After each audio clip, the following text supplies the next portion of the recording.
Coming up on the Empowered Woman podcast. And while I have my MBA, whatever, don't believe that degrees can define a lot of jobs. And some of the stuff that we teach with entrepreneurialism is whether you have a record or a resume, the output and the value is going to be dependent on what you define for yourself. Welcome to the Empowered Woman podcast, the #1 show on personal growth, visibility, and profit for women entrepreneurs. If you're wanting to get empowered to be seen, stand out on social media, stages, TV, and more to make an impact with your voice in business, you're in the right place. I am so glad that you're here. My name is Marta Spurk, and I'm your host, empowerment coach, visibility and marketing expert, and all things motivation extraordinaire.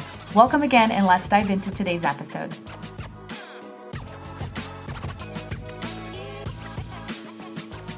Hi, Lauren. Thank you so much for joining me today. Hi.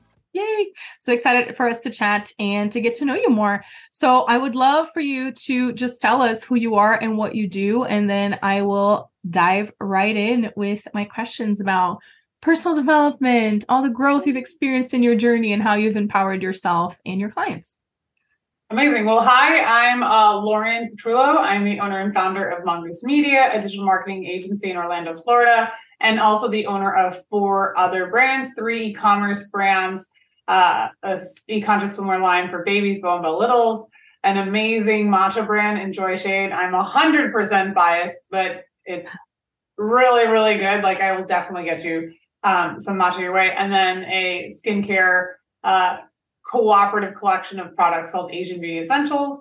And I'm based in Orlando, Florida. I was born and raised in the city of Chicago. I am a hobby connoisseur. So I play the Tour de France or Tour de Hobbies, if you will, and try to learn something very, very different and new every year. And currently working on my fencing game. Oh my gosh.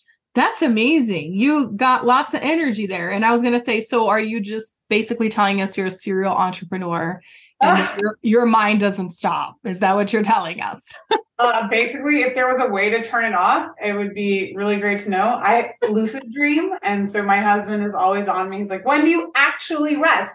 Because I can tell you in depth the dream that I had last night, the night before. I can change my dreams control. I know what dream I want to jump into. It's always on. But oh my gosh. I love that so much. Well, it's a gift, right? Not everybody gets to do that. So it's definitely a gift. I love that so much. Well, I would love to hear with all the, oh my gosh, so many different experiences that you've already had and that you're currently dabbling in, working with, plates being juggled in the air, what it looks like. How has this process, first and foremost, how long has it been since you started this entrepreneurial venture? How did you stumble upon it?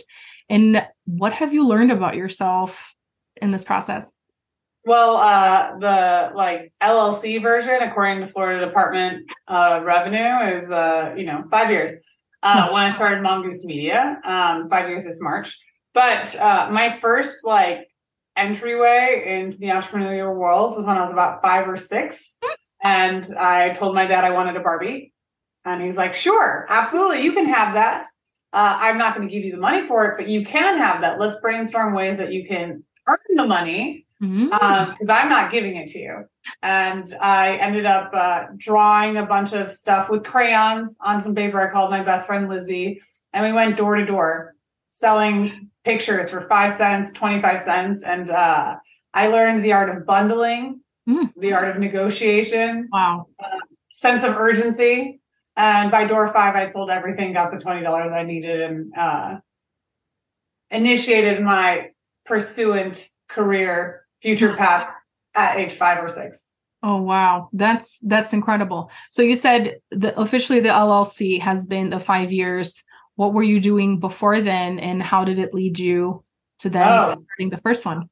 It's a good story. Full of not good news. Well, after graduating college, I went to school in LA and I moved to Orlando, Florida, because I worked for the Walt Disney Company. I got to work for Disney Institute and do, business development side of the Walt Disney Company, and then moved to Creative Inc., which was an in-house idea agency where I just got to be a big 5-year-old. Stayed in Florida because, wow, was it cheaper than California. And then through a series of other projects, I worked at another agency and ultimately found myself without a job involuntarily. And because of that, I was like, okay, cool. I've never been fired before. Like, I'll own it. I got let go. We had a disagreement on pretty fundamental items. I'm happy we parted ways. I wish him the best of luck. But it was okay, what do I do now? And I had clients asking me to take on work because they really liked how my brain worked if you have it. And they're like, please, can we borrow your brain? I was like, yes, here's my pricing. And that's what started. Wow. That's incredible. And usually that's the way that it goes, right? There's some heartaches, some disappointments in the way. And that's how we get to the better stuff too. And that's how we learn the lessons. That's just how it goes. And it's always encouraging to hear it from others, because many times we feel like it just happens to us and there's something wrong with us. And it's like, no, everyone's going through it. Maybe they're not talking about it a whole lot, but that is just part of it. Now, in terms of you starting your business, so let's talk more about like listening to your intuition and sticking to your gut. How did that come about, for you to not only start the first one, but then all the other stuff that you got going on? I would say, so my first year that I launched, like, doing Facebook ads, that's how it started. I was like, I'm really good at Facebook ads. I understand like conversion architecture and how to like get someone to stop the thumb scroll. And like, I made 6 millionaires in a year. And so that led to a lot of referrals, and we're still a referral-based agency, which has been very fortunate. We've grown to over 30 individuals at the moment. But sticking to like this intuition where I was like, wait, if we're already doing this, so we work with a lot of e-commerce clients in the baby beauty and food space. So a lot of large SKU Shopify stores. And I was like, well, my intuition is telling me that if we're going to be good at this, we need to prove it first. So we've got these 3 brands in those niche fields that we excel in, that we use as training warehouses for our team. So like my intuition kept saying like, hey, like, yes, you can do this. We can do this internally for our own clients and have bigger impact in the world. And then have the ground of training for our team to be client-facing external projects to have bigger impacts for our clients. It would have been easy to say, no, this is too much. There will be days where my husband is probably like, come on, please, like, just choose one. But it's fun. It feels that all roads like lead to Rome, if you will, or to like to more. And it's more training, more empowerment, more impact, more everything. And so I don't think most would do it. But I love it. I literally love what I do. And it sure sounds like it, which is amazing and very empowering and energizing. So, but in this journey, so you talked about one of like the challenges or disappointments with being let go and owning it, which is such a great attitude. Obviously not an easy route to take in that path. What were some other moments that were challenging and that brought you to not only forgive yourself, accept yourself, through potential mistakes, which, air quotes here, because I don't necessarily believe there are mistakes or failures. It's just, those bump in the roads that were going to happen regardless for us to learn those lessons. So what were some of those, and maybe, people that you've had to forgive, whether it be at times with family, not fully understanding the vision, or, team members, things like that, or clients at times? Oh, I mean, all of the above. At some point, there's been something. I'd say one of the bigger shocking components for me was the lack of support I got from my immediate community. Something that was really hard was I ended up finding myself without a lot of employee friends. So essentially, I was like, oh, you're a 1099 employee. We aren't going to get along as much as we used to. And so it was a really hard reality for me to have friends that were excited for my success, but unsupportive of my business. And it seemed like, oh, Lauren, you're doing what I wish I could do. I wish I could quit and pursue what I love. Or like this comparison wormhole. And so they would see one side of the story and not understand, like, hey, I've had to fire, over 20 different people this year. Yes, our team has grown, but there's also a team that's been reductions. And, the pains that come with running a small business aren't often as shared. And so it was really hard to overcome. And it was more forgiving myself of having ridiculous expectations for my friends. Like they are on their own journeys of self-exploration too. And no one should ever make comparisons because everyone has a struggle that they're going through. But that was really hard for me to adapt to. And then another component I think would be family. Like I feel weird saying this, but I'll be totally transparent and honest. My family see the best in me and then want to see me succeed at the best level as possible and want to help in every way, shape, or form when it's not always invited or needed or wanted. But they get so excited because they like feel this magnetism or like it's like this infectious growth and like, oh, put me in, coach. I'm like, no, you're playing tennis. We're playing basketball right now. I really appreciate it. So it's been interesting having to like exclude people that want to help and then accept that relationships will evolve and that's okay. Yeah. Yeah. That's a huge lesson and a hard one too. Yeah. Setting those boundaries, having to be the one that starts the hard conversations. My gosh, if there's anything that business teaches us is you're going to have to talk about stuff. Otherwise, you're going to be stuck in situations as long as you don't decide to speak up. And that goes for anything in life. But I think entrepreneurship has a way of maybe expediting the process or throwing you in the deep. Sure. Maybe in harder ways. I don't know. It's a wild ride. All right. On to more positive things. You already shared that with your ads journey, you had lots of clients that you took to 1 million plus. That's incredible. What are some other huge milestones for you besides owning a bajillion businesses and looking amazing? All my mom and dad's DNA. Like that's all them, nothing on me. I think some like cool milestones have been like the visibility that we've gotten for some of our work. We were like on podcasts that I didn't even know we were going to be on podcasts that we were being referenced to some of our work. We've won quite a few awards. So this year I expect we'll hit our 10th award. As an 8, I mean, there's a few you can see behind, but there's like even more that are over there. So like we're like 8 awards in a few years. Like it's unprecedented. Other things that have been really successful for me, at least KPIs, has been like how we've been able to give back and train in ways that I think is more lasting. I mean, like you can teach a man to fish. And while I have my MBA, whatever, don't believe that degrees can define a lot of jobs. And some of the stuff that we teach with entrepreneurialism is whether you have a record or a resume, the output and the value is going to be dependent on what you define for yourself.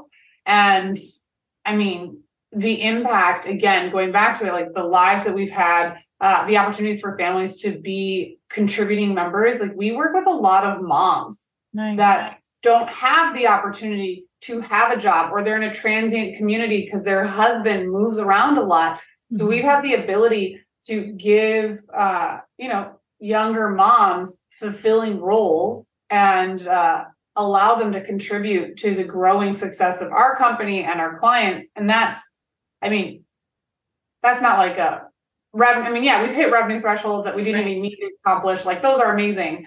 But like the number of families and lives that have changed because of either them being empowered to start and do work on their own, launch their own company, or provide for a family when they had assumed they couldn't is my favorite kind of. Yeah, no, that's what's really rewarding. Oftentimes when we get started on this journey, we feel like the money is what is going to feel the greatest, and that's one of the lessons that we learn is that it's really not. And it's crazy to say that, but it's really the truth when you see the lives that are being impacted. And yeah, that's incredible. The next thing I was going to ask, you kind of already answered that. Since you have so many businesses, I'm having a hard time here picking one, but I guess that's one of the questions as to like, in having a conversation here for the show, we're talking about your entrepreneurship journey. Where do you, as you present yourself, usually lead people to? Like, how can we work with you, or what do you offer since you have products as well? Like because I think some people struggle with that, and me working with business owners and being like, make sure you're not confusing your audience. There's a lot of stuff going on. That's not to say you can't do it. You're clear proof of that. So walk us through. Okay. So I would say, like, how do you become friends with me is like my like really bad summary of what you're saying, essentially. Like, yes. I like to think of myself as like Lauren first, and like, yeah, I own companies. Yes, I introduce myself as Lauren. That's my name, not as the titles or anything else. Wife to an awesome Italian, like mom to a perfect puppy. But like things for me that I really love to connect with people on, specifically in volunteer work, is anything to do with juvenile incarceration, disabled vets, or foster youth. So those are like, hey, if you're volunteering or you're contributing to something, you have my time, you have my ear. I will help you however I can because it's something I'm passionate about. Way a lot of brands will want to work with me. If they want to hire my agency to execute on the processes with like me at the top of the creative brain, there's definitely a way to go through Mongoose Media. But more often that we're finding is there are a lot of businesses that aren't ready for an agency. Like they've not hit the $10,000 a month mark yet, at least 3 months in a calendar year. So I've had the chance to do partnerships with DigitalMarketer. So there's a lot of really great coursework that's hyper organized and includes way smarter people than just me on some of these certificates, which has been a great feeder because we've actually said, hey, your Shopify stores maybe not ready to take on agency work, but you can hear all the principles that we've already done. Just grab this e-commerce cert. It's like $500 and you have, it's Scott's $5,000 course plus a lot more extra work that's like heavily discounted. Or we'll have like, people will do what I call borrow your brain. So they'll order time. I mean, it's a silly kind of component. But if you are local and you're a female founder and you're listening to this in Orlando, like boba tea is the discount. Like you buy me boba tea, we're hanging out, and I don't charge you for borrow your brain. So it's like thousands of dollars you save. Totally biased female founders in Orlando. Where you at? Oh, I love that. That's also easy way to connect. If people are local, go be friends with you because you sound like a lot of fun. I mean, I will have a hobby that I have either tried or that I'm open to trying, like dragon boating. I've learned Korean. I have been learning Chinese. Like I'm on this tour to hobby. Like, oh my gosh. Oof. So basically you'll find something in common with anyone in the planet and you'll have conversations. So it'll work out. that I have yet to meet someone I don't find interesting within 2 minutes of meeting them. Well, and that goes the same for you too. Although we've been talking for more than that. So I'm getting more interested as we go. I love it. All right. Well, last but not least, the burning question that I would love for you to answer for us. Are you ready? Yeah. Yes. What is an empowered woman? An empowered woman is an individual who feels that they are comfortable doing what they're called to do and to live upon. They have the means and resources. Maybe it's not financial, but they have access and they are resourceful to chase whatever it is they feel called to do. I love it. So good. Well, Lauren, thank you so much for brightening up my day with this beautiful conversation and your beautiful pink place. Oh, yes. Absolutely. I love it. For the people that can't see, as soon as I saw her blue walls and her pink glasses, I was like, this is off to a great start. I feel like I'm a real life Honey Lemon if you've watched Big Hero 6. Like the way she has like her long blonde hair and bright pink glasses. If you're not watching this, watch videos and be like, all right. Well, tell us how we can find you. What's the best way? Where do you hang out the most? So the people that are either local or are needing assistance with digital marketing or all of the amazing things that you mentioned to us, how can they find you? Yeah, so my website's mongoosemedia.us if you're looking for any work stuff. But if you want to connect socially, personally, Instagram, Lauren E. Petrullo is the best place to see the tour de hobbies and introduce new ones for me. Yay! I love it. Thank you so much, Lauren. This was so fun. Absolutely.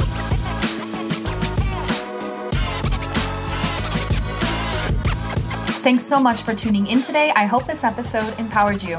And if you enjoyed the show, please join the Empowered Woman community on Facebook and share with friends or leave a review on iTunes so more people can discover this empowering message. Until next time, bye.